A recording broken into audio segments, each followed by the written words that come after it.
Sometimes the person you trust most doesn't just disappoint you, they become the person you fear. For the Corcoran family, that realization arrived quietly on a summer morning in Fort Wayne, Indiana, and it would echo through their lives for more than 3 decades. Joseph Corcoran was born in April of 1975 and raised in Hamilton, Indiana, in what appeared to be a perfectly ordinary household. He grew up surrounded by siblings' routine and a sense of stability that from the outside gave no hint of the darkness to come. Teachers described him as quiet, neighbors barely noticed him. He was the kind of teenager who blended into the background, withdrawn, reserved, unremarkable. But investigators would later say that something was forming beneath that calm exterior. In 1992, when Joseph was just 17 years old, tragedy struck his family for the first time. His parents, Jack and Catherine Corcoran, were found dead under circumstances that immediately raised suspicion. The case sent shockwaves through the community. Police focused their attention on Joseph, and he was charged with their deaths. For most teenagers, such an accusation would mark the end of any future. But Joseph was a juvenile, and the legal system treated him differently. After a trial that divided the community and left many questions unanswered, Joseph Corcoran was acquitted of all charges. Officially, the case was closed, but in reality, it was never solved. The shadow of that unresolved tragedy hung over the Corcoran family for years.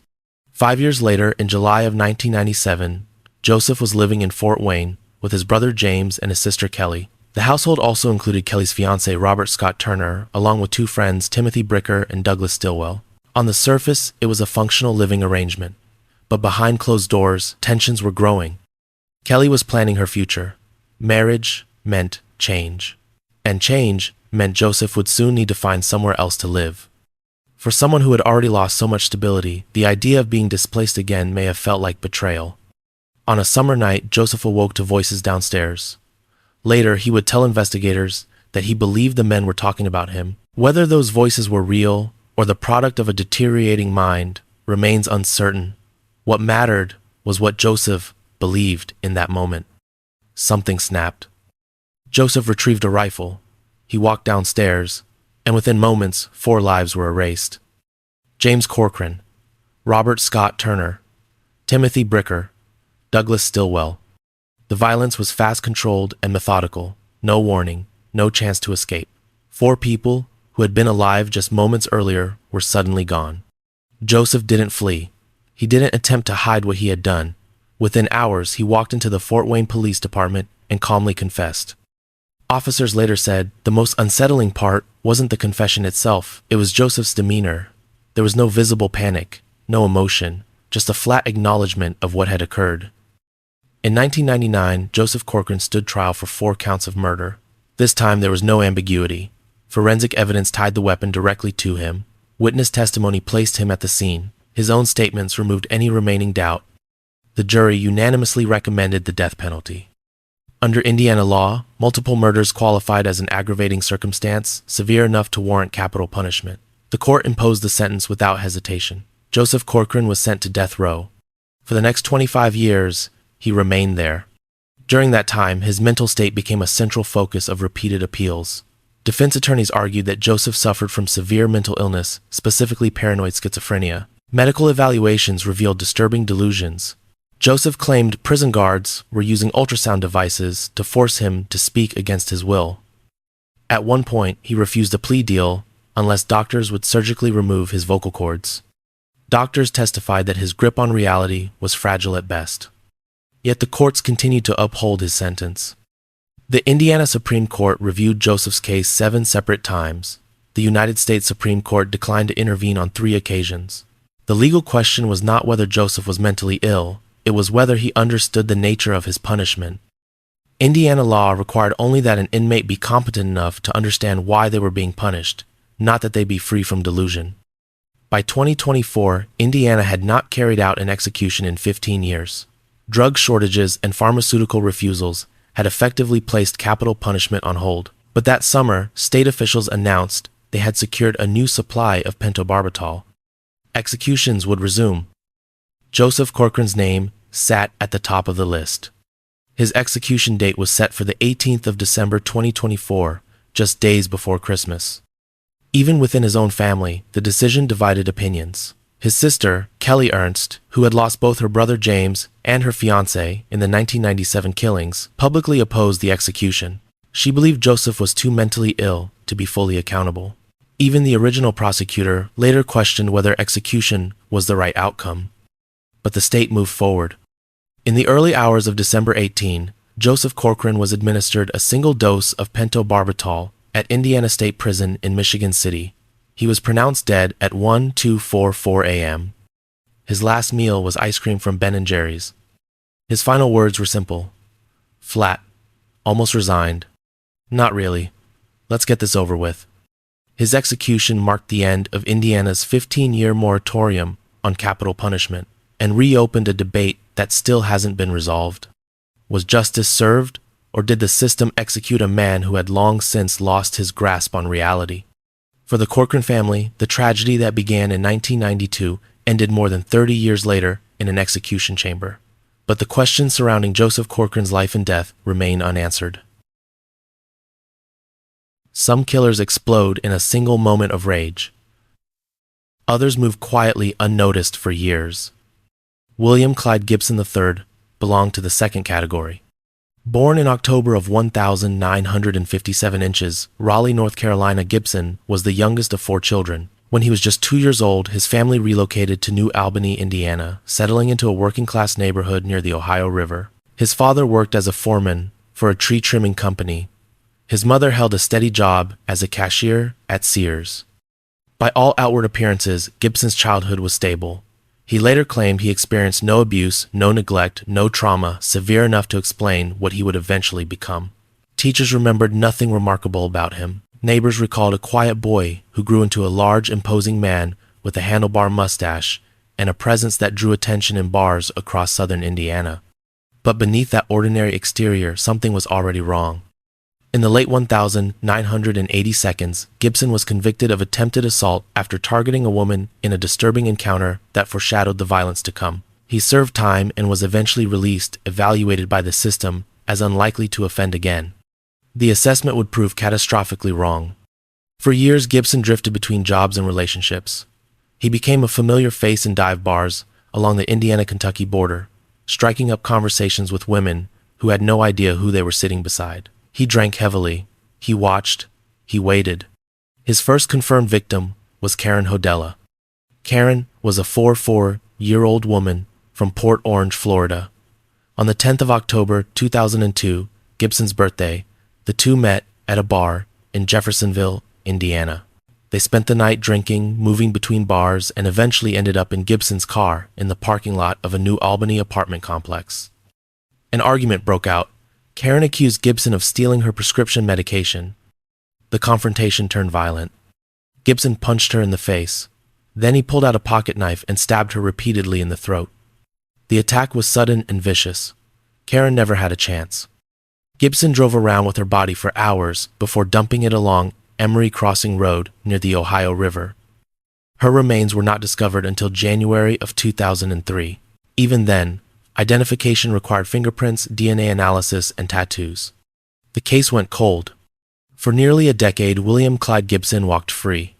He married. He divorced. He continued his nightly routine of bars and casual encounters. And no one suspected that the man ordering drinks beside them had already taken a life. In March of 2012, the silence ended. Gibson invited 5-year-old Stephanie Kirk to his New Albany home. What followed was brutal and prolonged. He attacked her, strangling her, during an extended assault. When it was over, he carried her body into his backyard and buried her in a shallow grave. No one reported Stephanie missing. No search parties formed. No questions were asked. For weeks, her body lay just feet from where Gibson lived his daily life. Then, in April 2012, tragedy struck again.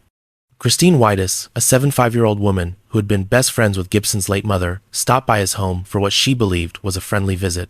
Instead, she became his next victim. Gibson attacked and mutilated her inside his garage, leaving her body behind in plain sight. Days later, Gibson's sister arrived at their mother's house to settle estate matters. What she discovered stopped her cold. Christine Whitus was dead. Police were called immediately. On the 19th of April, 2012, officers pulled Gibson over while he was driving Whitus's car.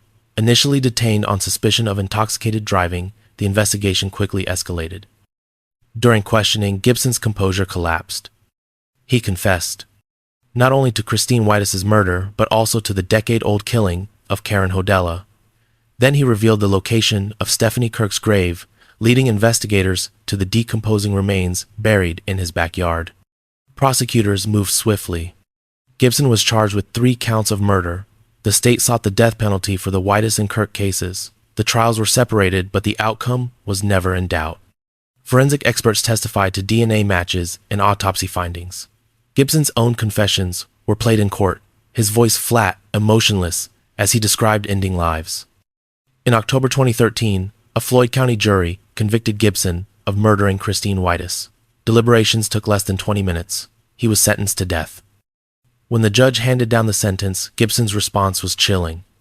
"No big deal. I deserve what I'm getting."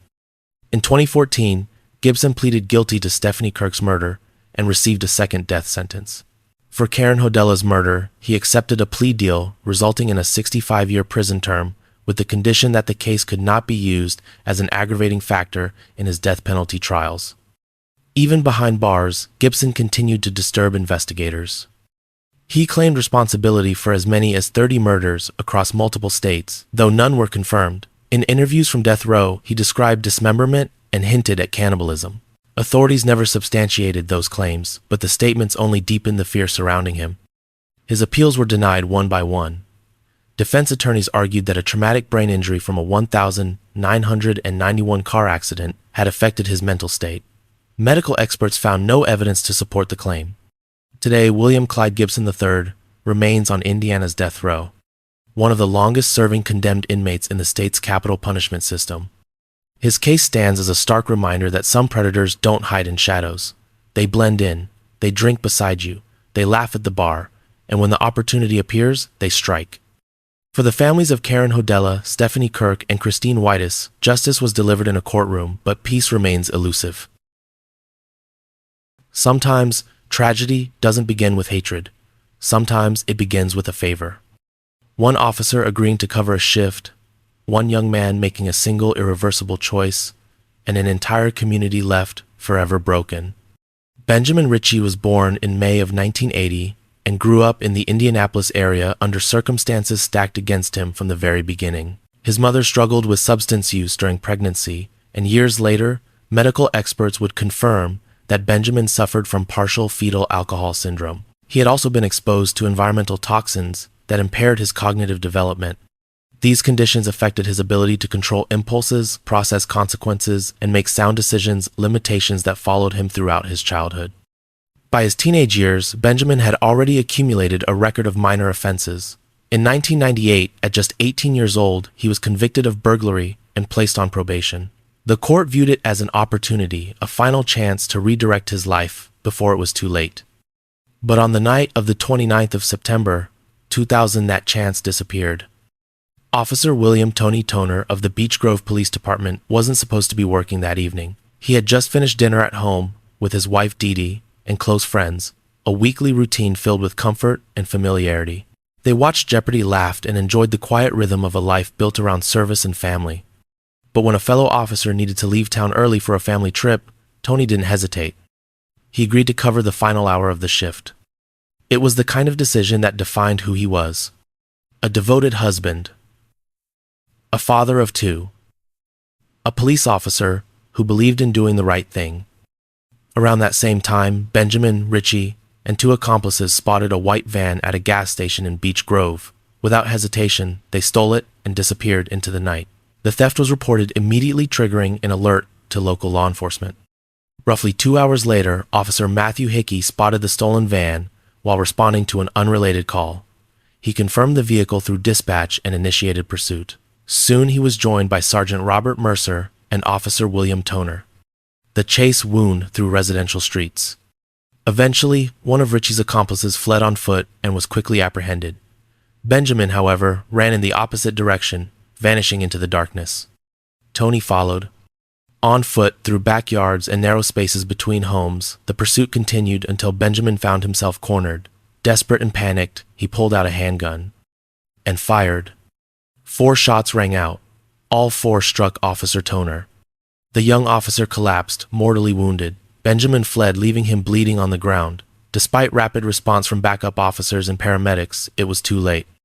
William Toner was pronounced dead, becoming the first Beech Grove police officer ever killed by gunfire in the line of duty. The community was devastated. More than 600 people attended his funeral. Family members, fellow officers, neighbors, and strangers came together, united by grief and disbelief. Dee Dee Toner was left to raise their 2 children alone, her life permanently altered by a single moment of violence. Benjamin Ritchie was arrested shortly after the shooting. His trial in 2002 moved quickly. Ballistics tied the gun to the fatal shots. Witness testimony placed him at the scene. His actions during the chase left no room for doubt. The jury convicted him of murder. He was sentenced to death at just 20 years old. For more than 2 decades, Benjamin sat on Indiana's death row while his case moved through endless appeals. His attorneys argued that critical evidence about his cognitive impairments had never been fully presented to the jury. Medical experts testified that Ritchie's brain damage left him functioning at a level comparable to someone with intellectual disabilities. Disability rights advocates took up his case, pointing to advances in neuroscience, showing that impulse control and decision-making regions of the brain don't fully mature until around age 25. At the time of the crime, Benjamin was only 20. But prosecutors and Officer Toner's family saw the case differently. They emphasized that Benjamin made conscious decisions to steal a vehicle to flee police and to fire a weapon at an officer who posed no immediate threat to his life. They argued that accountability mattered regardless of background or impairment.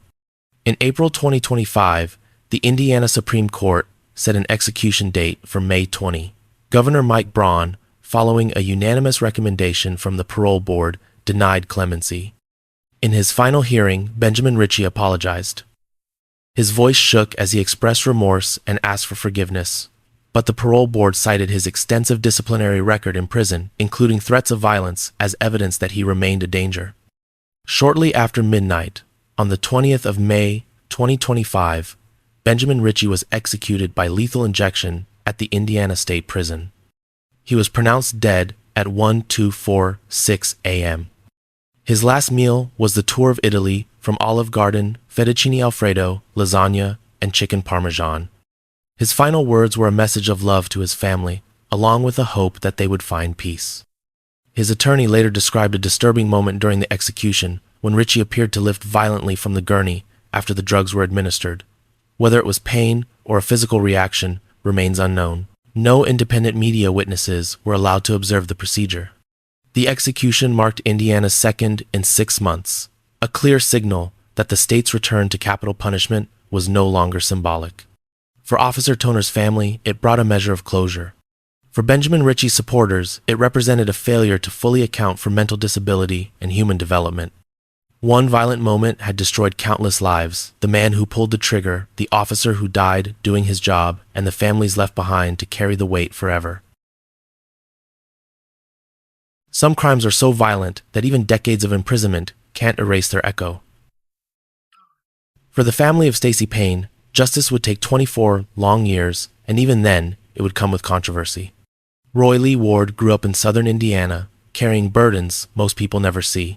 Diagnosed early with ADHD and later identified as being on the autism spectrum, Ward struggled with communication, impulse control, and social interaction. He often appeared detached, misunderstood, and isolated.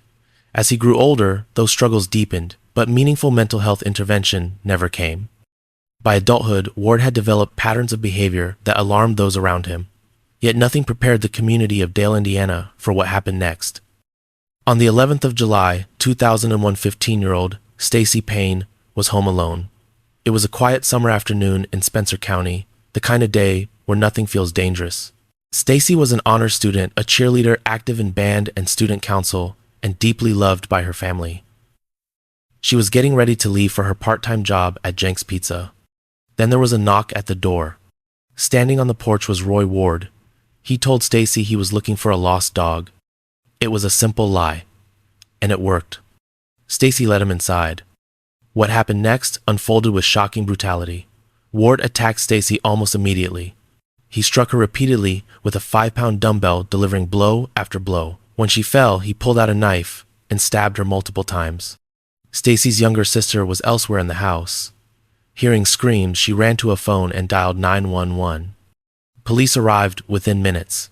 They found Roy Ward standing in the doorway, still holding the knife. Inside the house, they discovered Stacy gravely wounded. She had suffered at least 18 blunt force injuries. Her throat had been cut open, her abdomen slashed. She was conscious but unable to speak. Tears streamed down her face as she struggled to breathe. Paramedics rushed her to the hospital. She didn't survive. The investigation revealed details that stunned even seasoned detectives. Evidence showed that Stacy had been assaulted before the attack. This wasn't a sudden loss of control. It was sustained, deliberate violence inflicted on a child who had done nothing more than try to help a stranger. Ward was charged with murder and assault. Prosecutors immediately sought the death penalty. His first trial in 2002 ended without resolution. Excessive pre-trial publicity had saturated the area, and the conviction was overturned due to concerns about jury bias. For Stacy's family, it meant starting the nightmare all over again. In 2007, Ward faced a second trial. This time, he pleaded guilty. The jury heard testimony from first responders who described the scene they walked into, from medical experts who detailed the extent of Stacy's injuries, from Stacy's family who spoke through tears about the daughter they lost. Officer Matt Keller, the first on scene, testified that he tried to reassure Stacy as she lay dying, even though he already knew her injuries were likely fatal. Paramedic Jane Stout told the court she had never seen anything so brutal in her entire career. The jury unanimously recommended death. The judge imposed the sentence without hesitation. For more than 2 decades, Roy Ward sat on Indiana's death row. During that time, his attorneys argued that Ward's autism and cognitive impairments had influenced how jurors perceived his lack of visible remorse. They pointed to a letter Ward had written, explaining that he avoided saying sorry because he believed it would sound insincere and wouldn't be believed. They claimed his flat effect was not cruelty, but disability. Prosecutors and Stacy's family rejected that argument entirely. They described Ward as a predator who manipulated a trusting teenager and carried out a calculated attack. Stacy's mother, Julie Wininger, testified during clemency hearings that her family had endured 8,839 days of grief. Granting mercy, she said, would send a message that her daughter's life didn't matter. In 2025, the Indiana Attorney General moved to set an execution date. Ward's attorneys objected, citing unresolved public records requests and concerns about Indiana's execution protocol, particularly accounts from previous executions where inmates appeared to violently lift from the gurney after drugs were administered. The Indiana Supreme Court rejected those objections. Ward's execution was scheduled for the 10th of October 2025, a date that coincided with World Day Against the Death Penalty. The Indiana Parole Board held hearings the month before. Ward appeared and expressed remorse. His attorneys emphasized his disabilities and asked that he be allowed to spend the rest of his life in prison. First responders and Stacy's relatives urged the board to deny clemency.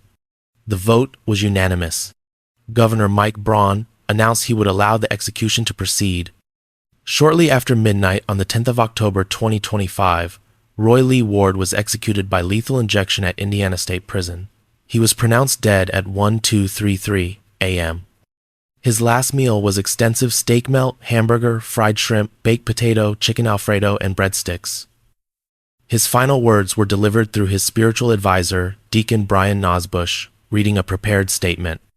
Whether that statement was fully read remains unclear. Witnesses reported limited access to the execution chamber. Ward's death marked Indiana's third execution in less than a year.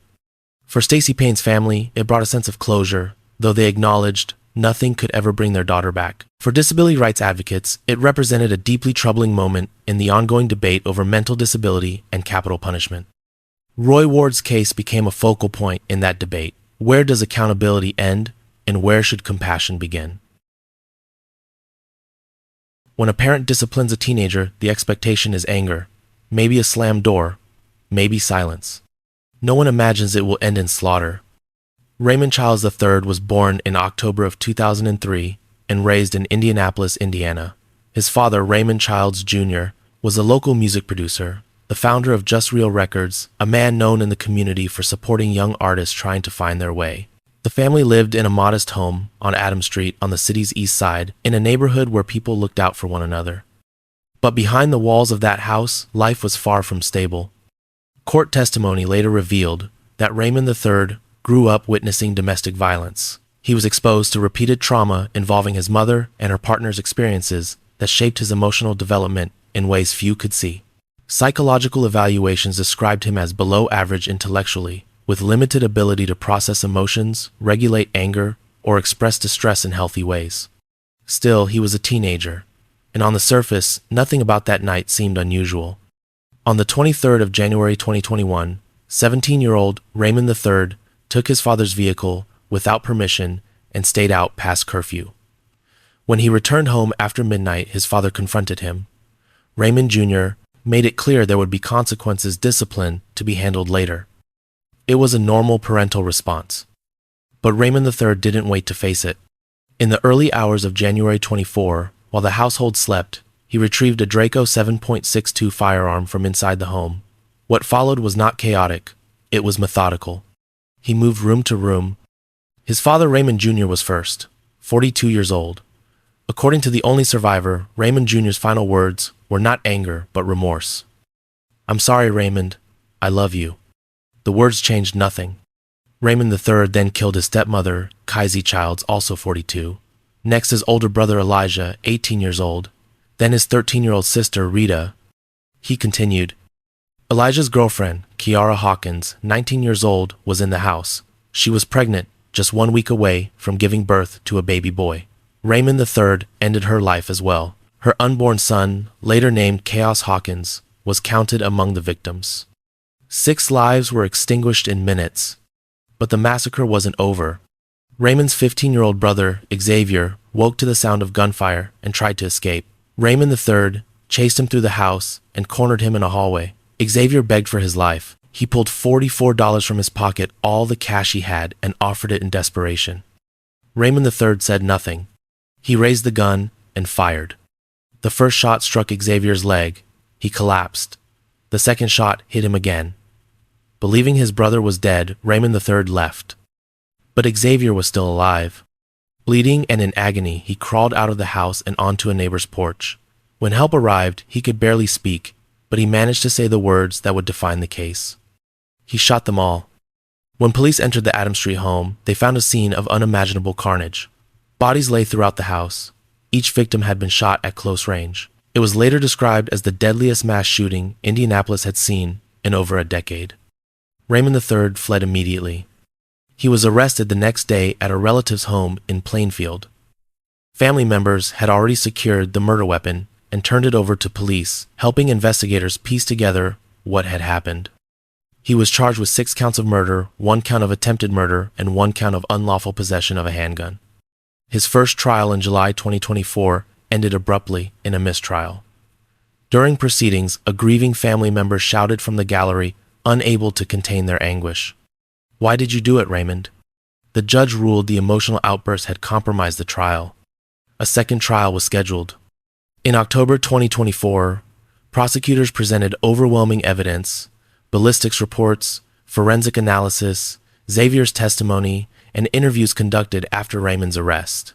The defense argued that years of trauma and cognitive limitations had shaped Raymond III's actions, that he had acted impulsively rather than with intent. The jury didn't agree. They deliberated for less than 3 hours. The verdict, guilty on all counts. The court described the crime not as a moment of rage, but calculated violence, room by room, victim by victim. On the 10th of March 2025, Judge Charles Miller sentenced Raymond Childs III to 360 years in prison, 6 consecutive 60-year terms for the murders, plus additional time for the attempted murder of Xavier. The judge called it one of the worst mass murders in Indianapolis history and stated he had no confidence Raymond III could ever safely re-enter society. During sentencing, Raymond III addressed the courtroom. He did not apologize. Instead, he proclaimed his innocence. "I lost family just like everyone else did," he said. "I'm not a murderer." The statement stunned those present. Xavier, the sole survivor, continues to live with both physical scars and emotional trauma. The Adams Street home became a memorial covered in flowers, candles, and handwritten messages, a quiet reminder of how quickly a family can be destroyed from within. Raymond Childs III will spend the rest of his life behind bars with no possibility of parole. There are no winners in this story, only victims, only survivors, and a community left asking how discipline turned into devastation. When firefighters arrived at the burning home in Evansville, Indiana, in the early hours of April 2010, they expected tragedy. What they didn't expect was evidence of a crime so calculated that it would haunt the state for years. Jeffrey Weishaupt had been dating Lisa Lynch since 2008. They met as co-workers at a plastics manufacturing plant, both navigating unstable moments in their lives. Lisa was in the middle of a difficult divorce from the father of her two children, 8-year-old Alyssa and 5-year-old Caleb. Weishaupt stepped into that chaos and at first seemed like stability. He helped with the kids. He talked about the future. The couple even went ring shopping. Lisa was pregnant with Weishaupt's child, and from the outside it looked like a blended family slowly taking shape. But behind closed doors, things were unraveling. Weishaupt had a history of instability. He'd been honorably discharged from the military after barely a month due to psychological issues. His employment was erratic. In the weeks leading up to April 2010, his behavior became increasingly alarming. He quit his job without explanation. He stopped paying bills he'd always paid on time. He tried to cancel an engagement ring he had placed on layaway, telling the jeweler he was moving to Brazil and needed the money back. On the night of the 9th of April 2010, Lisa was working an overnight shift at the plant. Weishaupt stayed home with Alyssa and Caleb, as he often did. Around 3:00 a.m., Weishaupt called his brother Scott and asked for a ride, claiming his car had broken down at a Days Inn in Franklin. When Scott arrived, Weishaupt asked him to drive him and his girlfriend south toward Edinburgh in his white van. Scott noticed something white in the back of the vehicle, but didn't question it. Partway through the drive, Weishaupt asked to be taken to Camp Atterbury, a remote military training area surrounded by dense woods. Scott complied.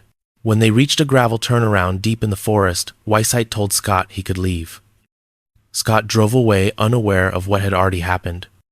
Just after midnight, Lisa received a frantic phone call from a neighbor. Her house was on fire. She tried desperately to reach Weishaupt.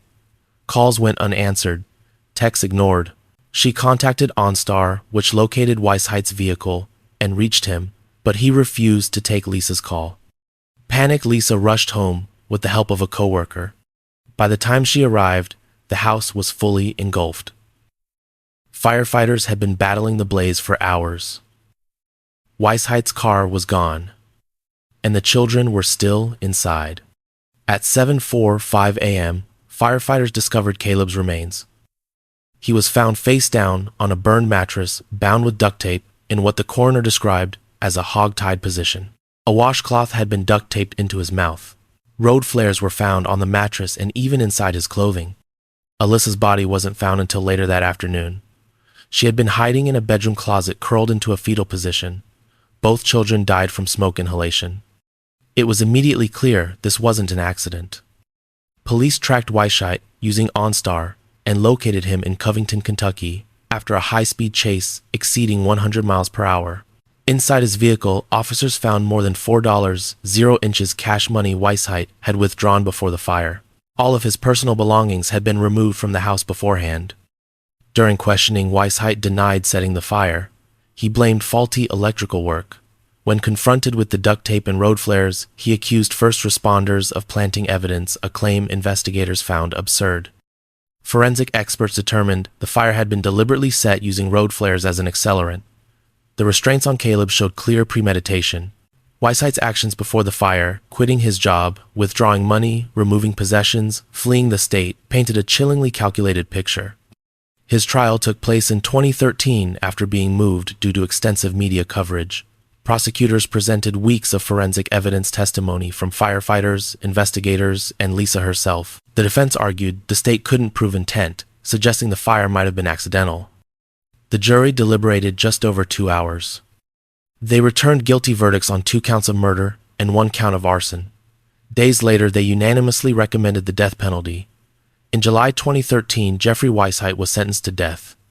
At sentencing, Lisa Lynch read a letter describing the children she lost, Alyssa's love of school, Caleb's laughter, their future stolen in a single night. The courtroom sat in silence, broken only by quiet sobs. Weishaupt appealed repeatedly. Every appeal failed. The Indiana Supreme Court upheld the sentence. The U.S. Supreme Court declined to intervene. In 2023, a federal judge denied Weisheit's final appeal, citing intentional delay tactics and a lack of evidence for ineffective counsel. Jeffrey Weisheit remains on Indiana's death row. His case stands as one of the most disturbing in state history, a man who betrayed a mother's trust, then tried to erase evidence by fire. For Lisa Lynch, the pain will never fade, and the question of why Weisheit did what he did may never have an answer that brings peace. Sometimes the most dangerous criminals aren't strangers in the dark. They're the ones invited into our homes.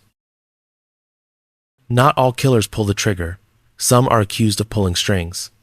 And sometimes the most disturbing question isn't what happened, but who we chose to believe. Sarah Jo Pender was a young woman living in Indianapolis when her life collided with Richard Hall, a hulking former high school football player with a criminal history that included auto theft and residential burglary. Their relationship was intense, volatile, and fast-moving. Despite the warning signs, Sarah moved in with Hull. They shared a house on Michael Street with two roommates, Andrew Cataldi and Tricia Nordman. Both were fugitives from Nevada. Nordman had escaped prison while serving time for forgery, and Cataldi was wanted on drug charges involving methamphetamine distribution. According to later testimony, Hull and Cataldi began dealing drugs out of the house, turning the home into a pressure cooker of paranoia, money disputes, and constant tension. Neighbors reported frequent arguments. Money was a recurring issue. By the fall of 2000, the situation was unraveling. On the morning of the 24th of October 2000, Sarah Pender purchased a 12-gauge shotgun at a Walmart in Indianapolis. Hours later, Andrew Cataldi and Tricia Nordman were dead. Both had been shot multiple times. Their bodies were wrapped, transported, and dumped in a dumpster where they were discovered days later. Identification required tattoos and dental records. The crime scene suggested planning, but who had planned it became the central question.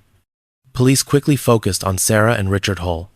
Sarah admitted to helping clean the house after the killings and assisting with disposing of the bodies, but she insisted she had not been present when the shootings occurred.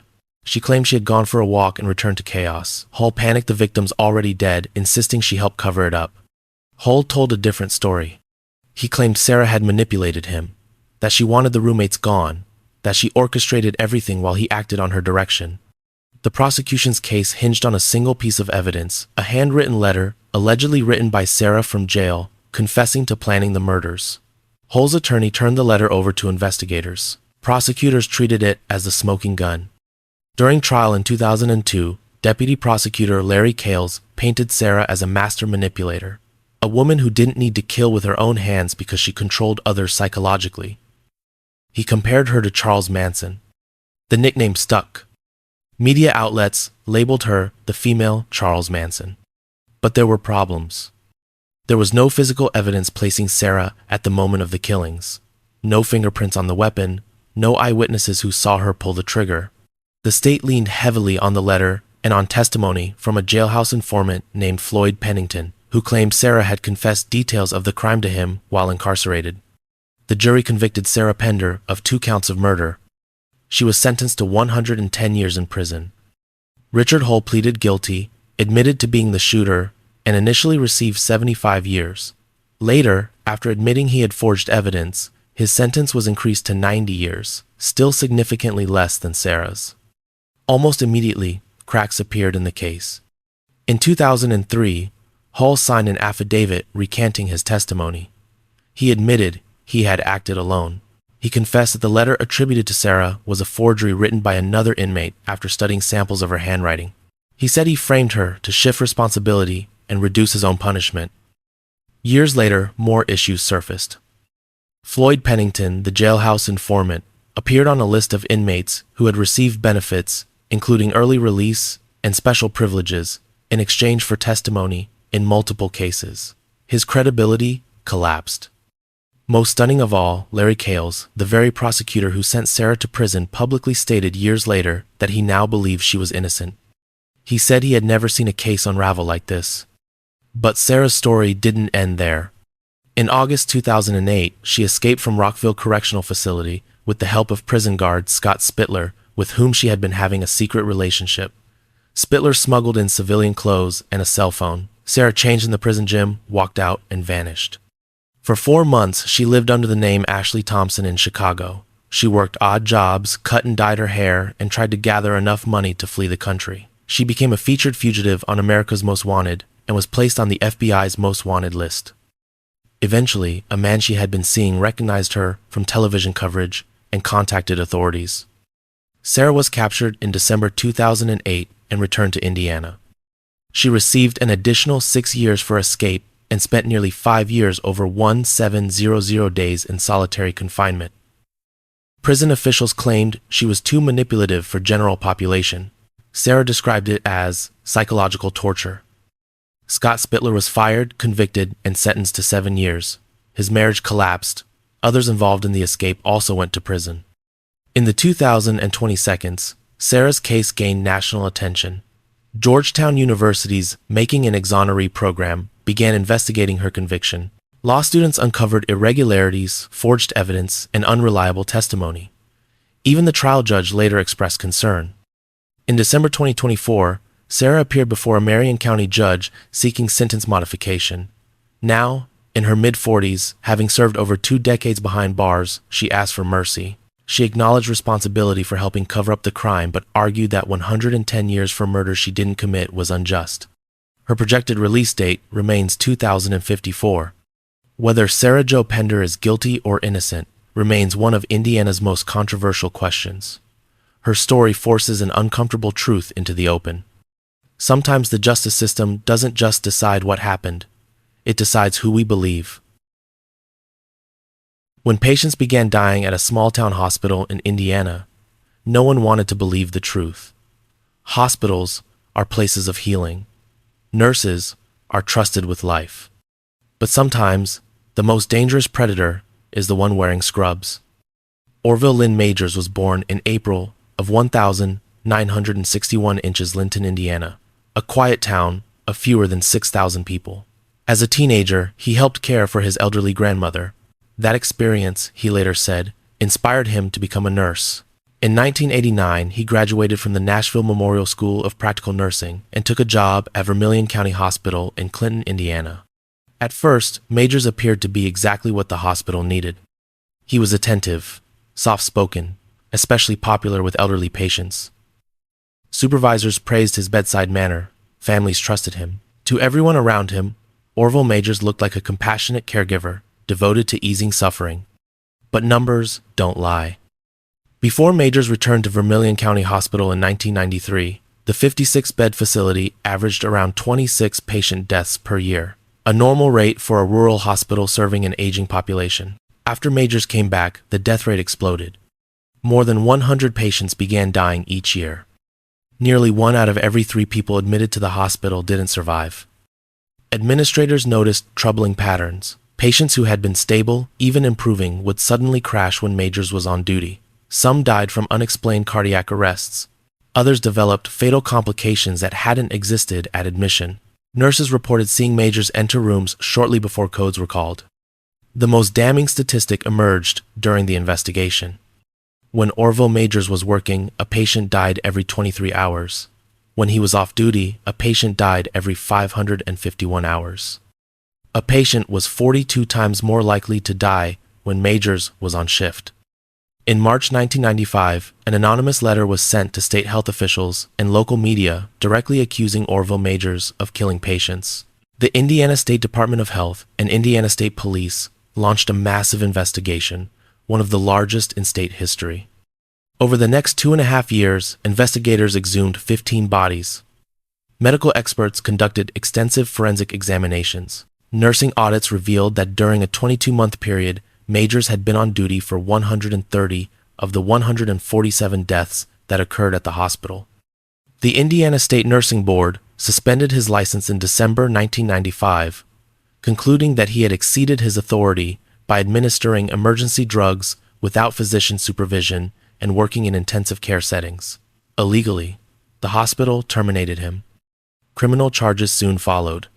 Forensic analysis revealed that many of the deaths were consistent with injections of potassium chloride and epinephrine drugs that cause sudden cardiac arrest and are notoriously difficult to detect in post-mortem examinations, especially in already ill patients. When police searched Majors' home and vehicle, they found both substances, despite him having no legitimate reason to possess them. Witness testimony added another layer of horror. A former roommate testified that Majors frequently said elderly patients were a waste and should be gassed. Another acquaintance claimed Majors confessed to killing patients by injecting potassium chloride to end their suffering. In 1997, Orville Lynn Majors was arrested and charged with 7 counts of murder. His trial in 1999 was moved to Brazil, Indiana, due to intense media attention. The case lasted 6 weeks. Jurors heard from nurses, doctors, forensic experts, grieving family members, and statisticians who explained the overwhelming pattern linking Majors' presence to death. The prosecution argued that Majors targeted patients he found demanding or inconvenient people who increased his workload. They showed opportunity, means, and motive. The jury convicted Majors on 6 counts of murder. They deadlocked on the 7th count, believing that particular patient had survived longer than the others. In November 1999, the judge sentenced Majors to 6 consecutive 60-year terms, 360 years in prison, the maximum allowed under Indiana law at the time. He called Majors' actions diabolical, stating that the maximum sentence was the minimum appropriate punishment. Victims' families filed wrongful death lawsuits against the hospital, alleging negligence and failure to intervene. Many cases settled through the state's Patient Compensation Fund. The hospital was fined, lost accreditation, and temporarily closed before reopening under a new name. Majors maintained his innocence throughout his incarceration. He gave interviews claiming the deaths were natural, the inevitable result of an aging population. But the statistical evidence was impossible to ignore. Investigators believed Majors may have been responsible for over 100 deaths, making him one of the most prolific serial killers in Indiana history. In prison, he was a model inmate, quiet, polite, rarely disciplined. His last recorded visitor came in 2015. On the 24th of September, 2017, Orville Lynn Majors became unresponsive at Indiana State Prison after experiencing breathing difficulties. He was transported to a hospital and pronounced dead at age 56. Preliminary autopsy results indicated natural causes related to heart problems. There was an unsettling irony in his death. He died peacefully from the very kind of cardiac failure he had inflicted on so many others. For some families, his death felt like an escape. For others, it was relief that he could never harm anyone again.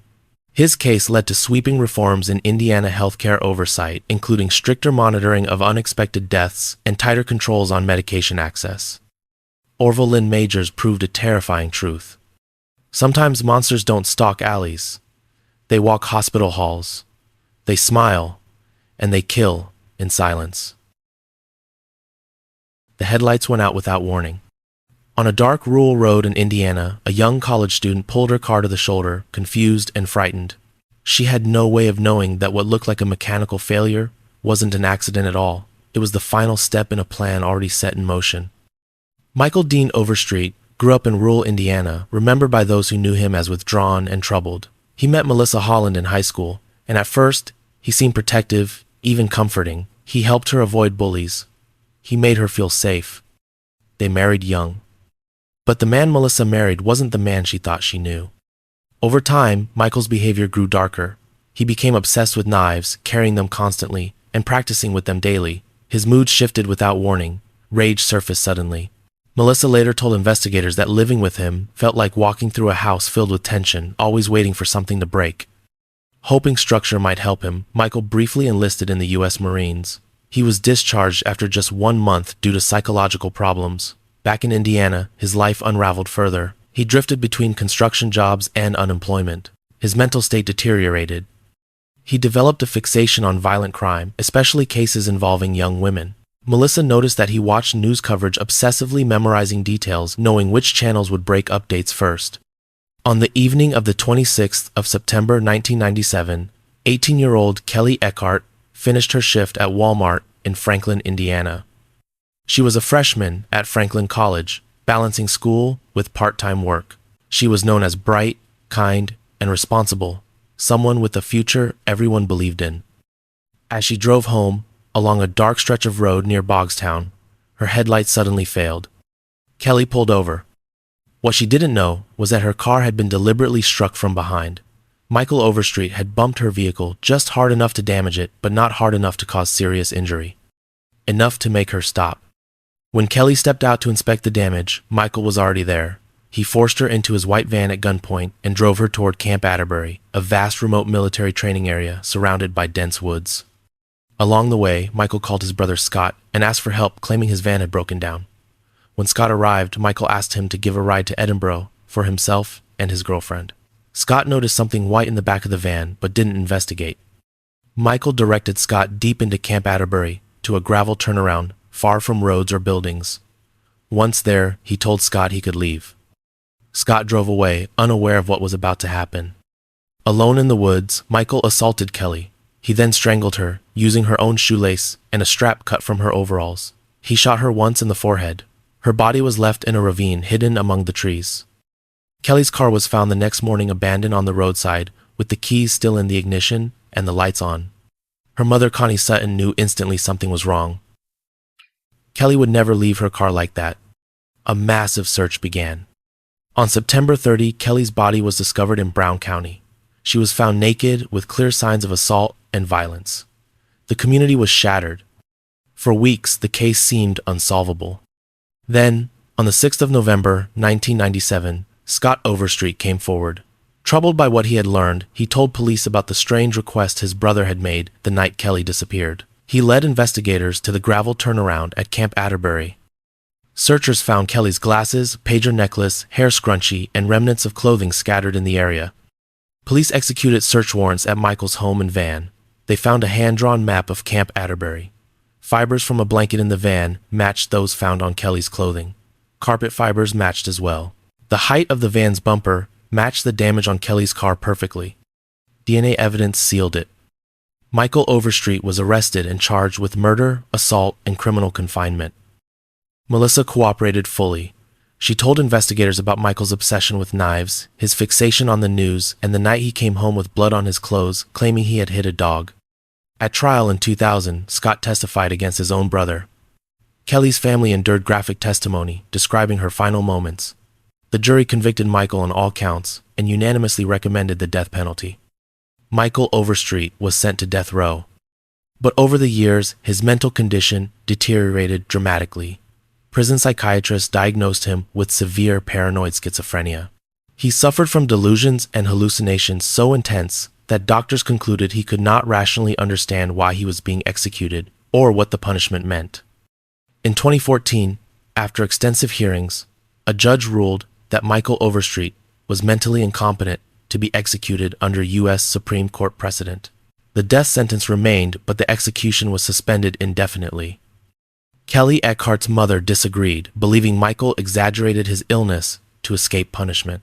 The ruling left the family trapped in limbo, justice promised but never delivered. Michael Overstreet remains on Indiana's death row. Alive, convicted, but legally frozen between punishment and mercy. His case highlights one of the most unsettling questions in capital punishment. What happens when someone is clearly guilty but no longer able to understand why they're being punished? When the restaurant closed and the last customers left, 3 employees headed for the exit, unaware that 2 former coworkers were waiting in the shadows.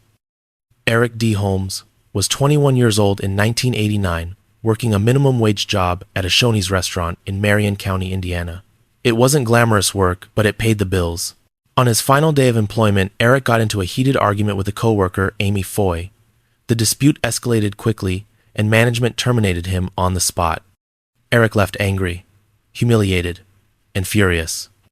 That same day, Michael Vance, a former employee and Eric's friend, was rehired and began his first shift back at the restaurant. According to witnesses, Eric spent the rest of the day stewing, replaying the argument in his head. By evening, his anger had hardened into something darker. Witnesses later testified that Eric made a chilling statement. "I'm going to end that woman tonight." Late on the night of the 15th of November, 1989, as the restaurant closed, 3 employees prepared to leave. Charles Irvin, a manager, Teresa Bluesill, also a manager, and Amy Foy. Charles carried the cash register till from the day's receipts as they exited through the foyer. That's when Eric Holmes and Michael Vance appeared. Eric blocked the exit. Vance blocked the way back inside. The employees were trapped. What followed was sudden and brutal. Eric and Vance attacked with knives, stabbing all three victims repeatedly. Charles Irvin and Teresa Blueseal suffered fatal wounds and bled to death before help could arrive. Amy Foy was stabbed multiple times but survived, clinging to life through sheer luck. The attackers grabbed the cash till and fled. They went to an apartment shared by Laura Scott and Andy Vance, Michael's relative. Arriving between 1 and 2 in the morning, Eric and Michael acted erratically, blasting loud music. Laura noticed blood smeared on the bathroom wall and soaking into a rug. Eric, unable to contain himself, reportedly announced, "I ended those people." Police responding to tips arrived shortly after. Eric and Michael attempted to flee out the back of the apartment, but were quickly apprehended. During his arrest, Eric made bizarre statements declaring murder in the first degree and speaking as if the attack were some kind of triumph. At trial, the evidence was overwhelming. Amy Foy testified in court, identifying both men as her attackers. Forensic evidence tied them to the scene. Witnesses recalled Eric's threats earlier that day. The stolen cash till was recovered. Michael Vance was convicted and sentenced to 190 years in prison, enough to ensure he would never be free. Eric Holmes faced a different fate. Prosecutors argued that Eric was the ringleader, the one who planned the attack, fueled by rage and revenge.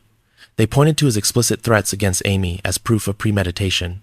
The jury agreed. In 1993, Eric Holmes was convicted of 2 counts of intentional murder, attempted murder, and robbery. The jury recommended the death penalty, citing aggravating circumstances, multiple murders committed during a robbery. The judge accepted the recommendation. Eric Holmes was sent to death row. Over the next 3 decades, his case became one of the slowest moving in Indiana's capital punishment system. His attorneys raised every possible appeal: jury misconduct, ineffective counsel, improper evidence, constitutional challenges. Each one was denied. One issue drew particular controversy. During sentencing, the jury failed to reach a unanimous decision on the death penalty. Under Indiana law at the time, the judge was allowed to impose a death sentence anyway, as long as aggravating factors had been proven beyond a reasonable doubt. Courts later ruled the procedure constitutional. Eric's appeals continued for more than 35 years. Federal habeas petitions were exhausted. The U.S. Supreme Court repeatedly declined to intervene. Meanwhile, the families of Charles Irvin and Teresa Blueseal waited year after year for closure that never fully arrived. Amy Foy lived with the physical and psychological scars of surviving an attack meant to kill her. As Indiana resumed executions after its long moratorium, Eric Holmes remained on death row, one of the longest-serving condemned inmates in state history. Whether he will ultimately be executed or die of natural causes in prison remains uncertain. His case stands as a stark reminder that capital punishment is rarely swift. It drags on for decades, leaving victims' families suspended between justice and waiting, sometimes forever. 10 cases, 10 lives that crossed a line they could never return from, and countless other lives left behind to carry the consequences. From quiet homes to hospital corridors, from dark roads to family bedrooms, these crimes didn't happen in distant places. They happened in ordinary spaces, the same spaces we trust, the same spaces we believe are safe. What these cases reveal isn't just brutality. They reveal fractures. Fractures in families that never healed. Fractures in minds that unraveled slowly, often unnoticed. And fractures in a justice system forced to decide where accountability ends and where human limitation begins. Some of these offenders planned their crimes with chilling precision. Others acted in moments of panic, rage, or distorted reality. Some showed no remorse. Others apologized too late. And some may never have fully understood what they did at all. Yet for every debate about guilt, mental illness, or punishment, one truth remains unchanged. The victims never got a second chance. Their futures were erased in seconds. Their families were left with unanswered questions, empty chairs, and memories that now hurt more than they heal. For them, justice is not a legal concept, it's a longing, a hope that something, anything, might make the pain easier to carry. Indiana's return to capital punishment reopened wounds many believed had closed. It forced society to confront uncomfortable questions once again. Does execution bring closure, or does it simply mark another ending without resolution? Does punishment restore balance, or only confirm how broken things already were? There are no simple answers. What remains are stories heavy, unsettling, and necessary. Stories that remind us that evil doesn't always announce itself. Sometimes it wears a uniform, Sometimes it lives next door. Sometimes it grows inside the same walls meant to protect us. And perhaps the most disturbing truth of all is this.